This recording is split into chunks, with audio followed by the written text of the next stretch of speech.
ဟာငါဖုန်းတော့သွားပြီကွာအင်တာဗျူးတော့နောက်ကျအောင်ပဲ မောင်လေးဘာဖြစ်နေရလဲ နောက်မှရှင်းပြရမယ်မမကြီးအလုပ်နဲ့ပြီးဖြေရတော့မှာမလား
ကျွန်တော်အတွက်လား ဒါပေါ့မောင်လေးရန်စူးစားလို့ဆုချတာ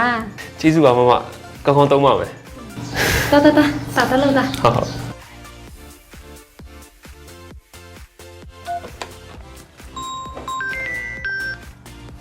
ဟယ်လိုဟုတ်ကဲ့ကိုရဲထုတ်လာမသိဘူးရှင် ဟုတ်ပါရဲ့ခင်ဗျ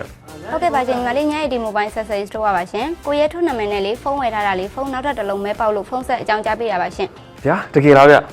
အဲ့ဆိုကျွန်တော်ခဏလာထုတ်လိုက်မယ်ဗျ ဟုတ်ကဲ့ပါကိုရဲကျေးဇူးတင်ပါတယ်ရှင်ဟုတ် မမ ဟမ်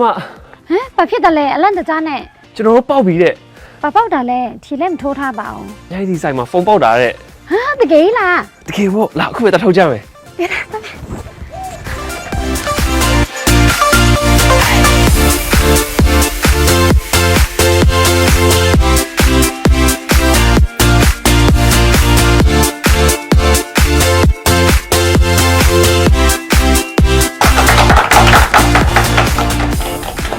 ဆက်ဆိုင်ပစ္စည်းမျိုးစုံကိုတနေရာထဲမှာဈေးနှုန်းတက်တာစားရရှိနိုင်တာအများကြီးပါ လာစဉ်လာတိုင်းမှာကတ်ဆက်မဲတွေအမြင့်ပြတ်ရှိနေမှာအများရည်ပါ အများနဲ့မတူတဲ့မမပွားရင်လက်ဆောင်တွေနဲ့အတူအကောင်းဆုံးဝန်ဆောင်မှုတွေပြီးနေတာအများကြီးပါ မှန်ကန်ချိုတာအများရည်မှာဖုံးဝယ်ပါ